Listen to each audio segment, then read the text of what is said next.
सांगितलं। ठाणे महापालिकेचा अतिक्रमण विभाग म्हणजे हप्ते घेण्याची सशक्त यंत्रणा असल्याचा आरोप आमदार जितेंद्र आव्हाड यांनी केला आहे। अतिक्रमण विभागात बदली करून घ्यायची असेल तर 5 कोटी द्यावे लागतात अशी माहितीही आव्हाड यांनी उघड केली आहे। स्वतःचा डम्पिंग ग्राउंड नाही, धरण नाही, सांडपाण्याची व्यवस्था नाही, क्लस्टर योजना पुढे सरकलेली नाही, त्यामुळे विकासाची दूरदृष्टी नसलेली माणसं नेतृत्व करतात, त्याचं नाव, त्या शहराचं नाव ठाणा आहे अशी जोरदार टीका देखील आव्हाड यांनी ठाण्यातील सत्ताधाऱ्यांवर केली आहे। सोमवारी ठाणे महापालिकेच्या धर्मवीर आनंद दिघे सभागृहात आमदार डॉ. जितेंद्र आव्हाड यांनी जनता दरबार घेऊन ठाणे महापालिका आणि येथील सत्ताधाऱ्यांवर सडकून टीका केली। जिल्हाध्यक्ष सुहास देसाई, माजी विरोधी पक्षनेते शानू पठाण, कार्याध्यक्ष प्रकाश पाटील यांच्या संकल्पनेतून हे अभियान राबवण्यात आलं। ठाण्यात नागरिक प्रचंड त्रस्त असून महापालिकेचा आणि काही लोकांचा मनमानी कारभार सुरू असल्याचं आव्हाड यांनी सांगितलं। मानपाडा परिसरात 80 लोकांचा क्लस्टरला विरोध असताना या नागरिकांवर जबरदस्तीने क्लस्टर योजना लादली जाते। ज्यांची घरं मोठी आहेत ते क्लस्टर योजनेत का जातील? आतापर्यंत क्लस्टरच्या किती योजना यशस्वी झाल्या असे प्रश्नही आव्हाड यांनी उपस्थित केले। 7-7 एकर जागा विकासकाला द्यायची आणि विकास करायला सांगायचा। तो विकासक काय विकास करणार? ठाण्यात सर्व SRA योजना बंद आहेत।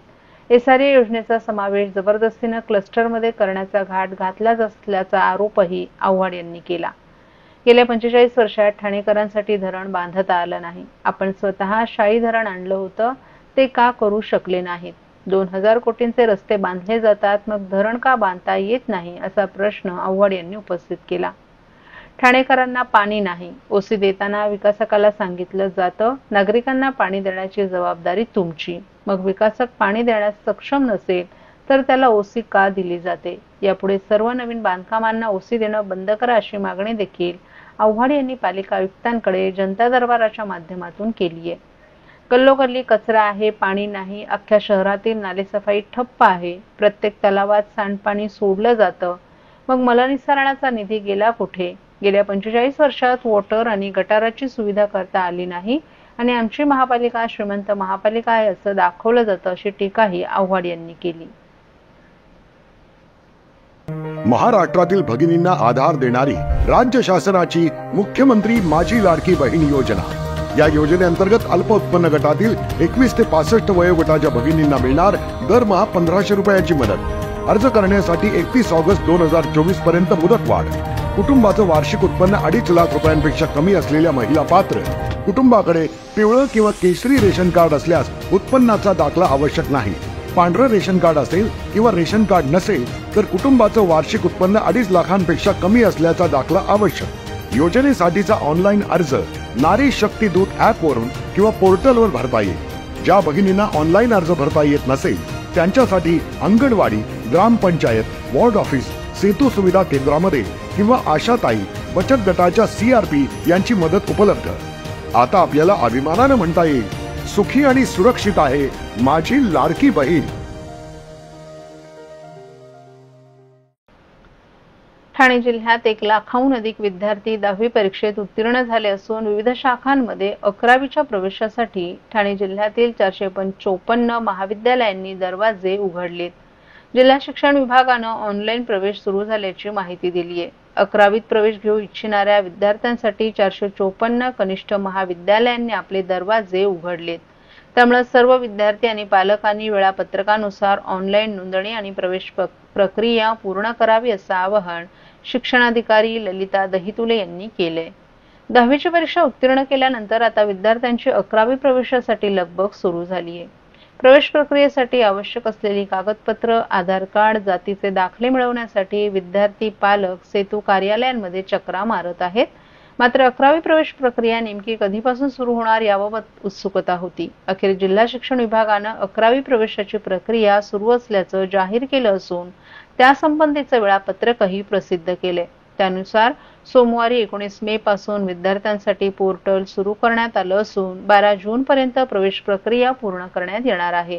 तर 14 जून रोजी दुसऱ्या फेरीसाठी रिक्त जागांची यादी प्रसिद्ध होणार आहे। प्रवेश प्रक्रिया पूर्ण करताना विद्यार्थ्यांनी प्रमाणपत्राची स्कॅन प्रत अपलोड करणं आणि संबंधित महाविद्यालयात प्रत्यक्ष हजर राहून कागदपत्रांची पडताळणी करणं आवश्यक आहे।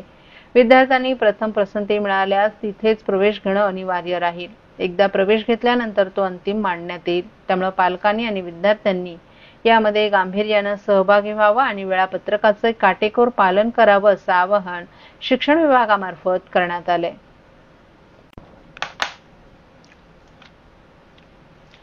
पुष्पा स्टाईलने हरियाणा राज्यातील विदेशी मद्य अवैधरित्या महाराष्ट्रात विक्रीसाठी आणलेल्या आरोपींना गुप्तचर माहितीनुसार राज्य उत्पादन शुल्क विभागाने अटक केली असून अटक केलेल्या आरोपींकडून 25 लाखांहून अधिकचा मुद्देमाल जप्त करण्यात आलाय. राज्य उत्पादन शुल्क विभागाने ही कारवाई केली असून ठाणे जिल्ह्यात याआधीही गोवा, दिसुदमन इथून अवैधरित्या विक्रीस आणलेल्या मद्यावर कारवाई करण्यात आली आहे. अनेक वेळेला महाराष्ट्रापेक्षा स्वस्त असणारं महागडं मद्य अवैधरित्या महाराष्ट्रात आणून सर्रास विक्री केल्या जात असल्याच्या प्रकरणात वाढ झाली होती. यामुळे महाराष्ट्र शासनाच्या महसुलात मोठ्या प्रमाणात फटका बसत असल्याचं उघडकीस आलं होतं. शासनाचा हाच महसूल बुडू नये यासाठी महाराष्ट्र राज्य उत्पादन शुल्काचं पथक तैनात असून मागील वर्षभरात तब्बल 30,000 बल्क लिटर विदेशी तसंच देशी बनावटीचं मद्य ठाणे राज्य उत्पादन शुल्क विभागानं जप्त केले. यामुळे मोठ्या प्रमाणात महाराष्ट्र शासनाचा महसूल वाचवण्यात यश आले. या मद्याची एकूण किंमत 14 ते 15 कोटी रुपये आहे. सध्या हरियाणामधून अवैधरित्या मद्य विक्रीस आणलेल्या 2 आरोपींना अटक करण्यात आली असून या प्रकरणी पुढील तपास राज्य उत्पादन शुल्क विभागाकडून सुरू असल्याचं राज्य उत्पादन शुल्क अधीक्षक प्रवीण तांबे यांनी सांगितलं.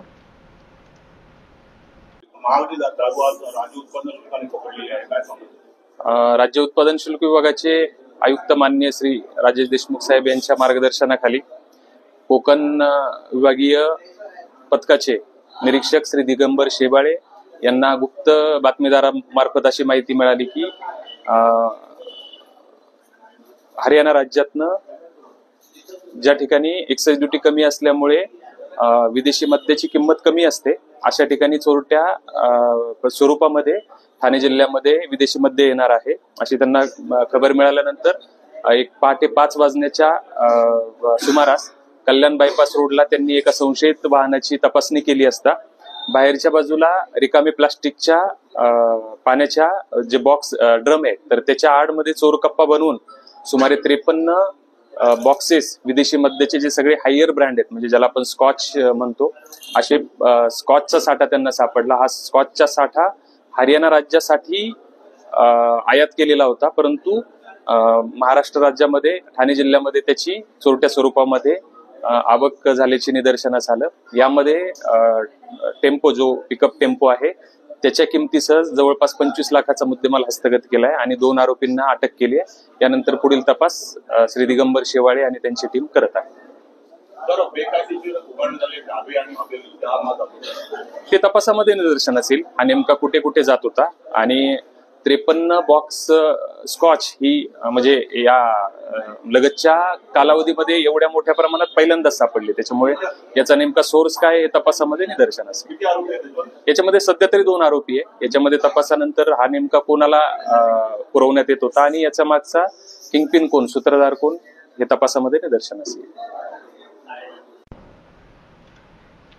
मोटार परिवहन विभागाच्या ऑनलाईन बदल्यांमुळे पारदर्शकतेबरोबरच जास्तीत जास्त अधिकारी कर्मचाऱ्यांनी मागणी केलेला पसंतीक्रम मिळत असल्यानं बहुतेक अधिकाऱ्यांचं समाधान होतं. त्यामुळे भविष्यात परिवहन विभागाच्या ऑनलाईन बदल्यांमध्ये अधिक सुसूत्रता आणावी तसंच महिला अधिकारी वर्गाच्या अडचणी प्राधान्याने विचारात घ्याव्यात असे निर्देश परिवहन मंत्री प्रताप सरनाईक यांनी दिले आहेत.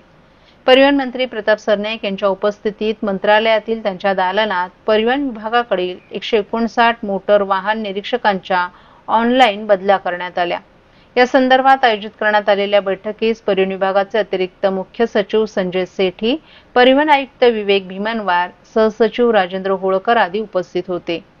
ऑनलाईन बदल्या करताना अधिकारी कर्मचाऱ्यांच्या विशेषतः महिलांच्या समस्या जाणून घेऊन त्या दूर करण्यास प्राधान्य द्यावं.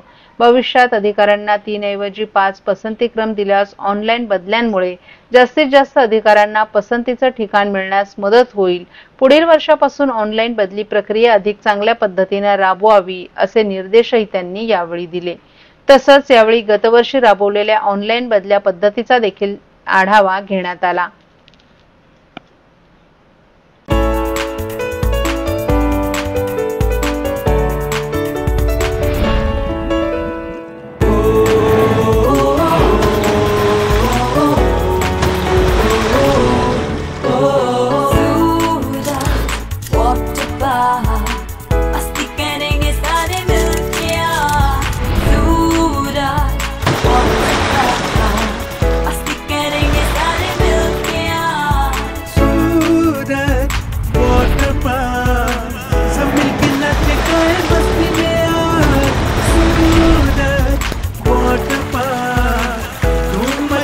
सब मिलके आज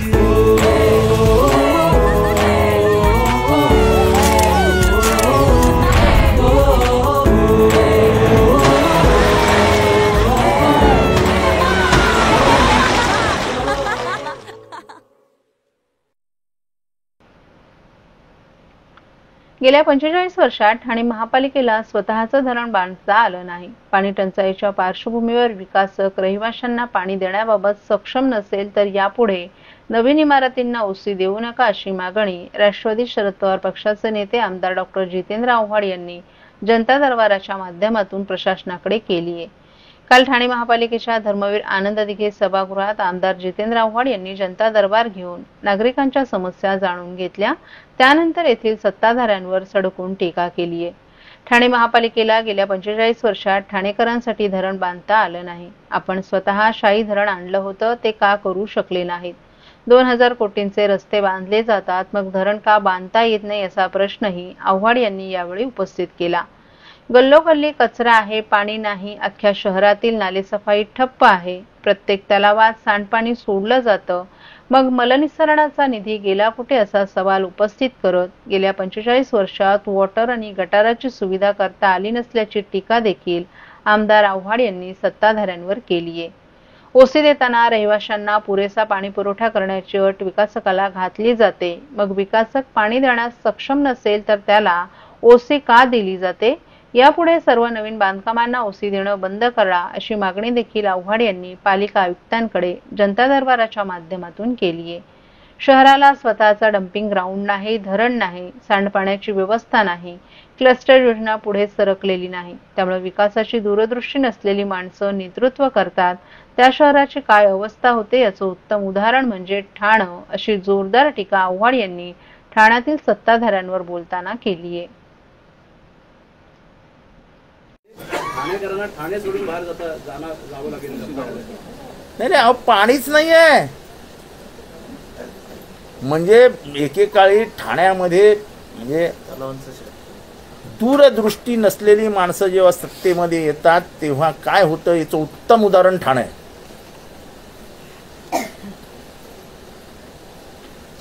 आम्ही 45 वर्षात ठाण्यामध्ये स्वतःचं पाणी स्तोत्र निर्माण करू शकलो नाही. हे सर्वात मोठं दुर्दैव आहे, सर्वात मोठं दुर्दैव.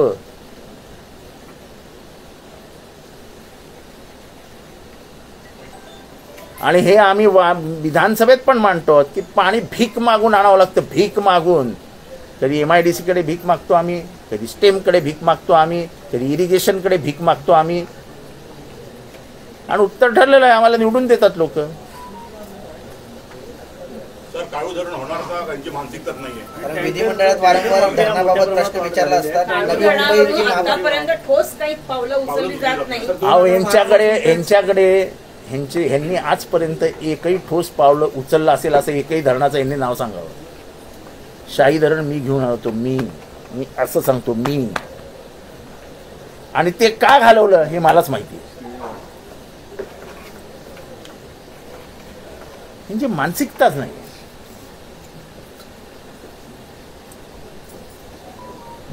जर तुम्ही 1000, 2000, 3000 कोटीचा एखादा रोड आणू शकता तर तेवढ्याच किमतीचं तुम्ही धरण नाही आणू शकत.